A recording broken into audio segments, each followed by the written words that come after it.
सभी को नमस्कार। कल यूट्यूब के इसी चैनल पर मैंने एक वीडियो पुराणों को लेकर प्रस्तुत किया है। उसमें पुराणों के संबंध में सामान्य परिचय देने का उपक्रम किया गया है और पुराण क्या है, पुराण कितने प्राचीन हो सकते हैं और पुराणों के 5 लक्षण क्या हैं तथा 18 महापुराण जो माने गए हैं वो कौन-कौन से हैं, इतने विषयों पर मैंने उसमें बात की है। उसी चर्चा को आगे बढ़ाते हुए पुराणों के रचना काल पर बात करेंगे। पुराणों के रचना काल पर जब बात करते हैं तो परंपरा की दृष्टि से, पारंपरिक विचार की दृष्टि से, सोच की दृष्टि से 2 विकल्प सामने आते हैं। एक तो वेद अपौरुषेय हैं और वेदों के सहवर्ती पुराण हैं। वेदों में ही, अथर्ववेद में पुराण का उल्लेख आ जाता है, इसलिए वेद के ही समान प्राचीन पुराण हैं। वेदों का आविर्भाव जब हुआ तब पुराणों का भी प्रणयन आरंभ हो गया, ऐसा मानना चाहिए। तो वेदवत प्राचीन है पुराण, यह एक मत है, यह स्वीकार्य मत है। दूसरा विकल्प परंपरा की दृष्टि से यह भी है कि पुराण मूलतः एक था, 18 पुराणों में उसका विभाजन महर्षि वेदव्यास ने किया। उन्होंने वेदों का भी, 4 वैदिक संहिताओं का भी विभाजन किया, इसलिए उनको वेदव्यास कहा गया। और 18 पुराण को उन्होंने 18 अलग अलग पुराणों में विभाजित किया, इसलिए वेदव्यास जब हुए तब पुराण प्रस्तुत हुए। परंपरा की दृष्टि से यह भी मत आता है। आधुनिक दृष्टि से विचार करने पर, व्यवहार की दृष्टि से यह ग्राह्य नहीं होता है कि एक वेदव्यास नामक ऋषि ने सारे पुराण रच दिए। विभाजन उन्होंने किया हो यह हो सकता है, पर सारे पुराण उन्होंने जिस रूप में हमें प्राप्त हैं उस रूप में रच दिए थे, ऐसा मत तो ग्राह्य नहीं हो सकता है। परमार्थतः वेद के ही समान जो न्यूक्लियस है पुराण का, मूल स्वरूप जो उसका है, वह वेद के ही समान प्राचीन है। ईसा से कई हजार वर्ष पहले पुराण भी कहा जाने लगा, बताया जाने लगा। पुराण क्या था कि हमारे सृष्टि प्रक्रिया की व्याख्या, प्रलय की व्याख्या, वंशों की व्याख्या, क्षत्रियों के, राजाओं के चरित्र, वंशावली, मनवंतर, अलग अलग मनु जो हुए, 14 मनवंतर माने गए, उनमें 14 मनु कौन से समय हुए, इस सब को बताने का काम पुराणों ने किया। इतिहास और भूगोल बताने का काम पुराणों ने किया। उसका जो मूल स्वरूप था, वेद के समानांतर कुछ लोग जनसामान्य को विभिन्न विषयों में शिक्षित कर रहे थे, प्रशिक्षित कर रहे थे, शिक्षा दे रहे थे, इसलिए वेद के ही समान पुराण की परंपरा चली आ रही थी। इन पुराणों को जब अलग अलग किया गया तो उनमें पल्लवन, परिवर्धन, विस्तार होता रहा। अंतिम रूप में जो पुराण 18 पुराण आए, उसका समय तो बहुत अलग अलग मानना ही होगा। इसलिए आधुनिक विद्वानों ने विभिन्न पुराणों का रचना काल 600 ईस्वी पूर्व से लगाकर 500 ईस्वी के बीच में निर्धारित किया है। कुछ पुराण 10वीं शताब्दी ईस्वी पूर्व तक भी, 10वीं शताब्दी ईस्वी तक भी जाते हैं, कुछ उसके भी बाद तक जा सकते हैं। और कुछ पुराणों में जिनका मूल रूप बहुत प्राचीन था, उनमें प्रक्षिप्त अंश बाद में जोड़े जाते रहे, जो बहुत ही महत्वपूर्ण हैं। बहुत आदरणीय हैं वे लोग जिन्होंने प्रक्षिप्त अंश जोड़े, क्योंकि उन्होंने परंपरा की रक्षा की, पुराणों के मूल भाव की रक्षा उन्होंने की। इसलिए हमारी परंपरा में अंग्रेजी में जिसको इंटरपोलेशन कहा जाता है, कि बाद में जोड़ दिया गया है, और संस्कृत के अनेक ग्रंथों में यह समस्या आती है, क्योंकि उस काल के ग्रंथ हैं जब छपाई नहीं होती है, कंप्यूटर नहीं है, और भी उसके पहले के ग्रंथ कुछ हैं जिन जब लिपि भी नहीं है, तो मौखिक परंपरा में, वाचिक परंपरा में याद कर करके उनको पीढ़ी दर पीढ़ी सुरक्षित रखा जा रहा है। ऋग्वेद के 10,000 550 मंत्र, इतना विशालकाय ग्रंथ, हजार हजार वर्षों तक पीढ़ी दर पीढ़ी केवल याद करके सुरक्षित रखा गया, और एक भी शब्द का हेरफेर नहीं हो सकता, इस तरह से उसको 10,000 से अधिक मंत्रों को सुरक्षित रखा गया है। अनुपूर्वी वही रहेगी, उच्चारण उसी तरह से होगा, अवरोह आरोह अवरोह, जिसको उदात्त अनुदात्त स्वरित कहते हैं, वह भी उसी तरह से बना रहेगा। इतना घोर परिश्रम करके कुछ लोगों ने अपना सारा जीवन पीढ़ी दर पीढ़ी इसमें लगा करके ऋग्वेद आदि संहिताओं को बचा करके रखा। इसी तरह से पुराण भी मूल रूप में कुछ कुशी लवों गायकों सूतों के द्वारा जन समाज के सामने मौखिक प्रस्तुत किए जाते रहे।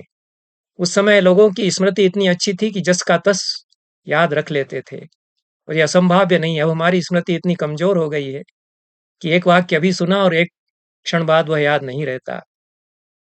हमारी दादी नानी जो कहानी सुनाती थी, उसमें एक शब्द का भी इधर उधर हेर फेर नहीं हो सकता था। 1 घंटे उस कहानी को वे बिल्कुल वैसा का वैसा ही सुना देती थी, और उनसे जो सुनते थे वो भी वैसा का वैसा ही याद रख लेते थे। तो ये कोई असंभाव्य बात नहीं है कि 1000 पृष्ठों की मोटी किताब बने, इतनी सामग्री को ठीक हूबहू वैसा का वैसा ही कुछ लोग 1000 वर्षों तक याद रखते हैं। हमारे देश में ऐसा हुआ।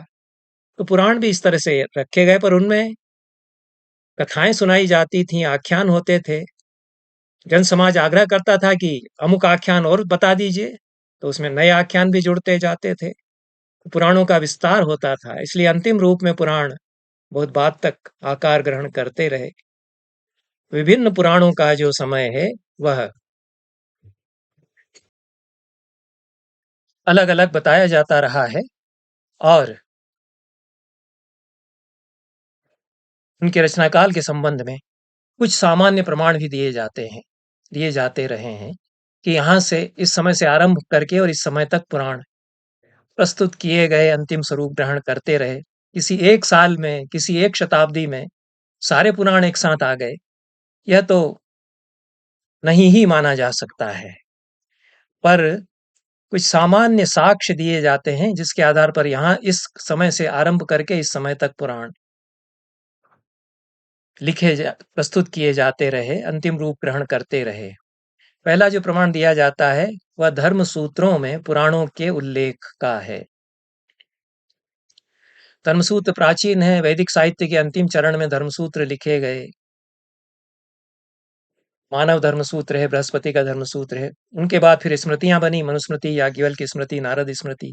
एक स्मृति नहीं है, 50 स्मृतियां हैं। तो गौतम धर्मसूत्र है, बोधायन धर्मसूत्र है। इन्होंने पुराणों का उल्लेख किया। गौतम धर्मसूत्र का समय 6ठी शताब्दी ईसा पूर्व है। बोधायन धर्मसूत्र का समय 5वीं शताब्दी ईसा पूर्व है। तो पुराण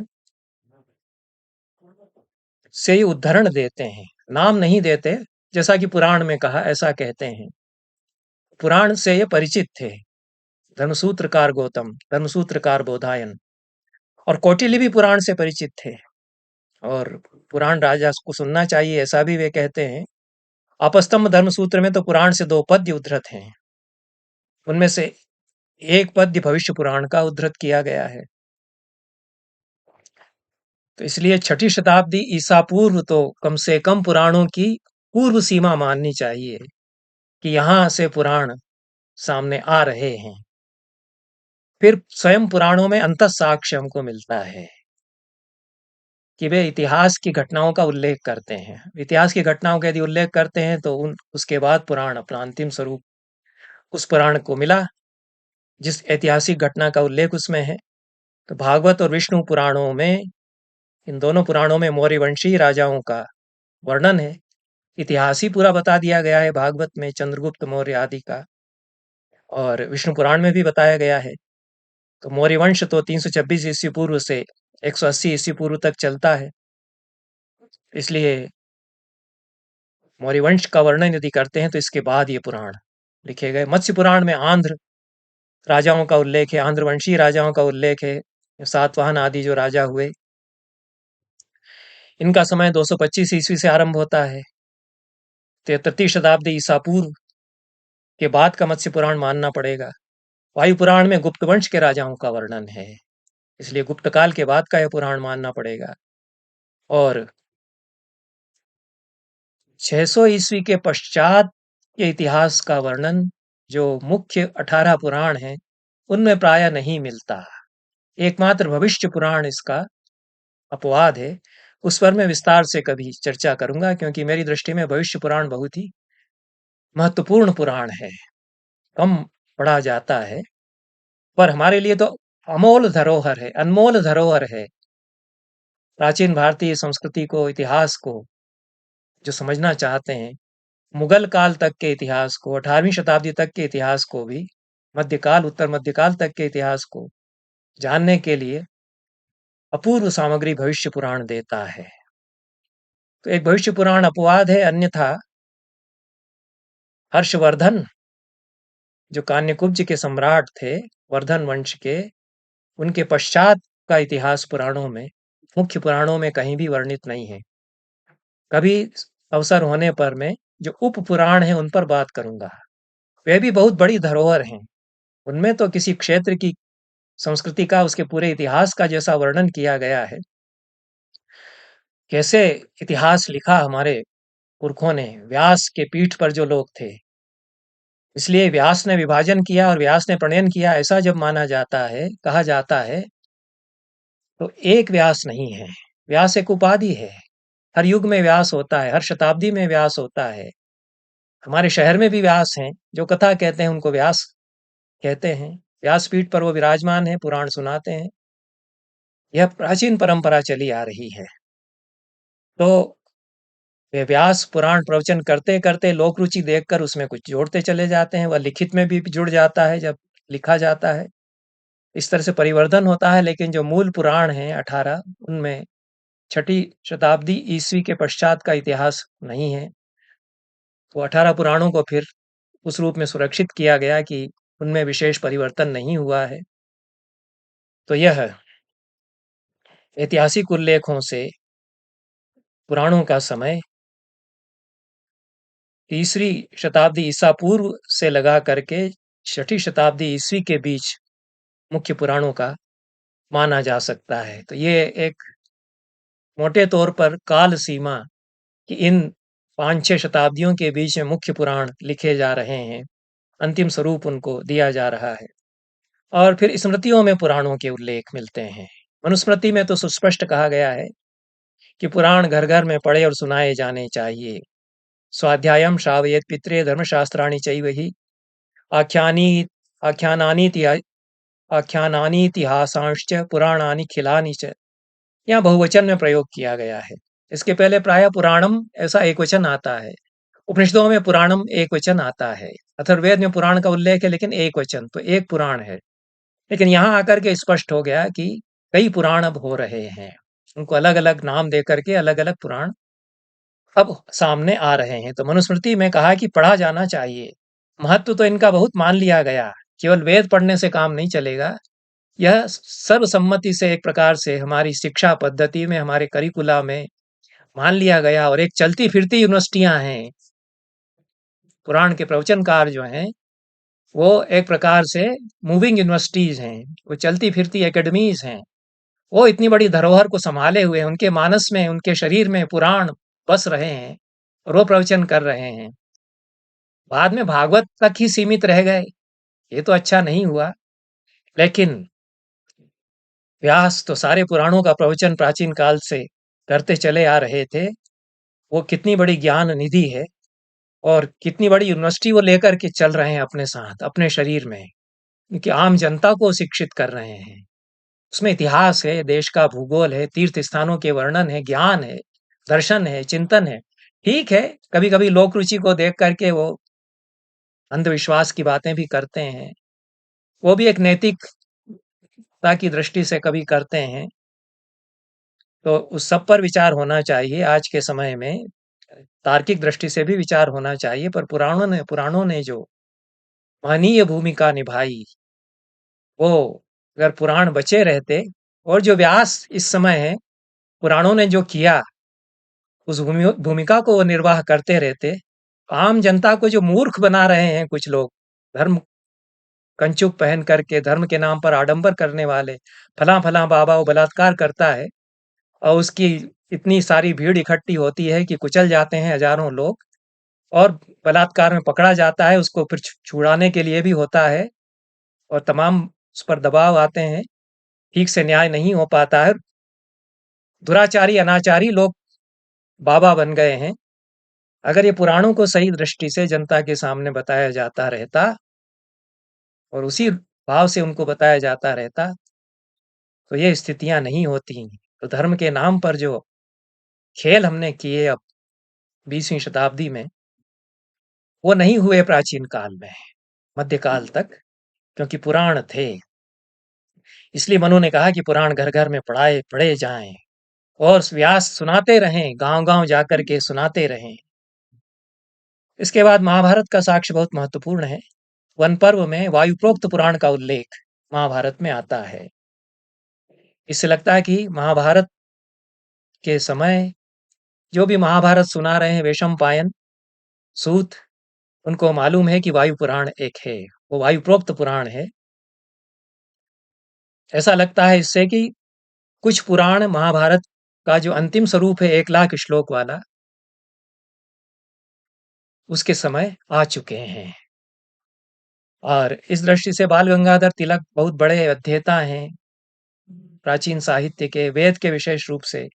नेता के रूप में तो उनको सभी जानते हैं, कांग्रेस के बड़े नेता उग्रदल के, लेकिन वो विश्व के सबसे बड़े वेद के विद्वानों में से हैं, यह भी जानना चाहिए। और उनका रिसर्च वर्क बहुत बड़ा है वेदों के काल पर। उनके 2 ग्रंथ हैं, पुरायन शीर्षक से उनका बड़ा ग्रंथ है। तो वो पुराणों के रचना काल की भी चर्चा करते हैं, और वे दूसरी शताब्दी के आसपास पुराणों का समापन काल मानते हैं। और आरसी हाजरा बहुत बड़े विद्वान, इस दिशा में काम करने वाले विद्वानों में हुए। पुराणों पर उन्होंने बड़ा कार्य किया है। प्लाजिटर ने बहुत बड़ा काम किया है। उन्होंने एक एक पुराण का समय निर्धारित करने का प्रयास किया है, अंतः साक्ष्यों और बहिः के आधार पर, कि ये उल्लेख उस पुराण में मिलते हैं, इसलिए यह समय उसका है। और कुछ अन्य प्रमाणों के आधार पर एक एक पुराण का उन्होंने रचना काल निर्धारित किया है। आरसी हाजरा के अनुसार विष्णु पुराण का समय 3री-4थी शताब्दी ईस्वी है। मार्कंडेय और ब्रह्मांड पुराण का समय 3री से 5वीं शताब्दी ईस्वी के बीच है। वायु पुराण का समय 5वीं शताब्दी ईस्वी है। भागवत पुराण का समय 6ठी शताब्दी ईस्वी के आसपास है। ब्रह्म वैवर्त और कूर्म पुराण का समय 7वीं शताब्दी ईस्वी के आसपास। अग्नि पुराण का समय 8वीं शताब्दी ईस्वी के आसपास। स्कंद पुराण, गरुड़ पुराण और ब्रह्म पुराण का समय, इन तीनों पुराणों का समय भी 8वीं शताब्दी ईस्वी के आसपास। और नारद पुराण का समय 10वीं शताब्दी ईस्वी के आसपास है। यह आरसी हाजरा अलग अलग पुराणों के संबंध में काल निर्धारण करते हैं। बाणभट्ट का भी एक साक्ष्य महत्वपूर्ण है, और हर्षचरित में वे बताते हैं कि कृतिकूट जो उनका गांव था, वो बचपन में वायु पुराण का पाठ वहां होता था, वह उन्होंने सुना है। और कादंबरी में भी पुराण का उल्लेख करते हैं, पुराणेषु वायु प्रलपितम। ऐसा लगता है कि वायु पुराण बड़ा महत्वपूर्ण रहा 18 पुराणों में। और बलदेव उपाध्याय पंडित जी ने बहुत काम किया है वायु पुराण और शिव पुराण, इनमें कौन प्राचीन है इसको लेकर के। और मूलतः वायु पुराण है शिव के संबंध में जिसमें विवेचन है, ऐसा वो प्रमाणों के आधार पर सिद्ध करते हैं। तो हर्षचरित और कादंबरी ये 2 अमर ग्रंथ हैं, कालजयी ग्रंथ हैं बाणभट्ट के। दोनों में वायु पुराण का संकेत वे करते हैं। इसके कुछ समय पश्चात और लगभग इसी समय 2 महान दार्शनिक हुए। बाणभट्ट के कुछ समय पश्चात आदि शंकराचार्य, और कुछ पहले कुमारिल भट्ट। इन्होंने भी पुराणों से उद्धरण दिए हैं। पुराणों का उल्लेख इन्होंने अपने ग्रंथों में, भाष्य आदि में किया है। इतनी चर्चा पुराणों के रचनाकाल के संदर्भ में करते हुए पुराणों की कतिपय सामान्य विशेषताओं पर मैं बात करूंगा। अलग अलग पुराणों के अलग अलग वैशिष्ट्य पर भी अवसर रहने पर कभी चर्चा की जा सकती है, पर 18 पुराणों में कुछ सामान्य बातें हैं। जिस उद्देश्य से वे पुराण लिखे गए हैं वह सब में समान है। वेद से सभी पुराण जुड़े हुए हैं, वेद का उपब्रह्मण करते हैं, जैसा कल के वक्तव्य में मैंने बताया है। यह तो सामान्य विशेषता है। और तीसरी बात यह है कि सारे ही पुराण आम जनता के लिए उपदेश देते हैं। भद्रजनों, शिष्टजनों, पंडितों के लिए भी उपदेश देते हैं, पर जन सामान्य के लिए पुराण शिक्षित करते हैं, जन सामान्य को उपदेश देते हैं। इस दृष्टि से यह विचार हमारी परंपरा में किया जाता है कि पुराणों की उपदेश शैली क्या है, कैसी है। 3 प्रकार के उपदेश हमारी परंपरा में माने गए। एक प्रभु सम्मित उपदेश होता है, एक सुरत सम्मित उपदेश होता है और एक कांता सम्मित उपदेश होता है। प्रभु सम्मित उपदेश तो जैसे मालिक हुक्म देता है, प्रभु या स्वामी जो है वो आदेश देता है कि ऐसा ऐसा तुमको करना चाहिए, वैसा उपदेश उस तरह से दिया जाए तो प्रभु सम्मित उपदेश होगा। वह अपरिवर्त्य होता है, क्योंकि प्रभु का, स्वामी का आदेश है, हम उसके गुलाम हैं, हम सेवक हैं, हमारे लिए आवश्यक है कि हम उसका पालन करें, हूबहू पालन करें। तो प्रभु सम्मित उपदेश का यथावत पालन करना अनिवार्य होता है, उसमें परिवर्तन नहीं होता और वह आदेश के रूप में होता है। वेद तो प्रभु सम्मित उपदेश देते हैं, क्योंकि वेद सर्वोपरि हैं और उनमें जो आदेश उपदेश दिया गया है वह सर्वथा पालनीय होता है, वो प्रभु सम्मित आदेश होता है कि प्रभु सम्मित उपदेश हुआ। एक सुरत सम्मित उपदेश होता है, सुरत या मित्र के जैसा उपदेश। तो एक मित्र दूसरे मित्र को ऊंच नीच समझाता है, तो कई तरह से बताता है और कभी कुछ किस्सा कहानी दृष्टांत सुना करके भी बताता है कि भैया कुर्सी पर जो बैठे हुए हैं उनका नाम लेकर के कभी मीडिया में इस तरह से चर्चा मत किया करो, नहीं तो उनके घर में जिस तरह से रेड हो गई वैसे ही हो जाएगी। ऐसा उनका दृष्टांत दे करके बताएगा हमको। तो यह सुरत सम्मित उपदेश है। अब आवश्यक नहीं है कि हम इसका पालन करें, उन्होंने समझाया, उनका अपना कर्तव्य था हमारे मित्र का, और उन्होंने हमारा हित समझ करके समझाया। अब किसी को अन्यथा वह समझता है अपना हित, उसकी अपनी बुद्धि से, तो वह अन्यथा कर सकता है, करता है। तो मित्र सम्मित उपदेश हो सकता है, वह अपरिवर्त्य नहीं हुआ करता। दृष्टांत देकर, उदाहरण देकर सरल भाषा में समझाया जाता है, वह मित्र सम्मित उपदेश होता है। उसमें आदेश नहीं होता, अनुरोध होता है कि भैया हमारा तो कहना यही है, हम तो यही कहेंगे कि आप विचार कर लीजिए, तो विचार करें। ऐसा मित्र सम्मित उपदेश होता है। और एक कांता सम्मित उपदेश होता है। प्रिया, कांता प्रिया को कहते हैं, पत्नी भी हो सकती है यदि वह प्रिय हो, या प्रेयसी हो सकती है। वह बहुत मनोहर ढंग से कोई बात समझाती है, सरस ढंग से कोई बात समझाती है, मुस्कान, कटाक्ष, हाथ पकड़ना इत्यादि के द्वारा अनुरोध करती है कि चित्त में उसकी बात उतरती चली जाती है। और न मानने का मन हो तब भी मानना पड़ जाता है कि हार गहना बनवाना ही पड़ेगा हमारे लिए। ऐसा कई तरह से हाव भाव भंगिमा के द्वारा वह अनुरोध करती है, तो उसको मान लेता है उसका प्रेमी या प्रिय। तो यह कांता सम्मित उपदेश होता है। कांता या प्रिया कोई अच्छी बात भी समझा सकती है, सतपथ पर प्रवृत्त कर सकती है। मदिरा पीना बुरी बात है, तो मदिरा मत पियो ऐसा कहा जाएगा तो वेद प्रभु सम्मित उपदेश हो जाएगा। मदिरा पीने से अमुक-अमुक लोगों का ऐसा नुकसान हुआ है, जीवन उनका नष्ट हुआ है, यह उदाहरण दे कर के बताया जाएगा तो यह सुरत सम्मित उपदेश हो जाएगा। और सुंदर ढंग से कटाक्ष भुजाक्षेप आदि के द्वारा मेरे ऊपर आपका यदि कुछ भी प्रेम है तो मान लीजिए इत्यादि कह करके निहोरा करते हुए मदिरा मत पिया कीजिए ऐसा कहती है, तो ये कांता सम्मित उपदेश होगा। तीनों ही उपदेश सतपथ पर प्रवृत्त करते हैं, अंतर तीनों में गुणवत्ता का होता है।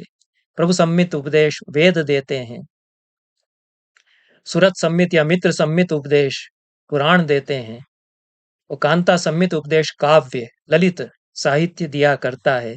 ये हमारे आचार्य बताते हैं। तो हमारे साहित्य वाङ्मय की जो तीन बड़ी निधियां हैं, वेद पुराण और काव्य साहित्य, तीनों ही सतपथ पर प्रवृत्त करते हैं, मनुष्य समाज को सुसंस्कारित करते हैं, सुशिक्षित करते हैं। तीनों की शैली पद्धतियां अलग अलग होती हैं, उपदेश की शैली अलग अलग होती है। वेद तो सीधे सीधे आदेश की तरह से उपदेश देता है, पुराण समझा बुझाकर दृष्टांत के द्वारा उपदेश देता है, और कांता जो है वह सरसता आपादन के द्वारा अभिमुख अपनी ओर करके उपदेश देती है।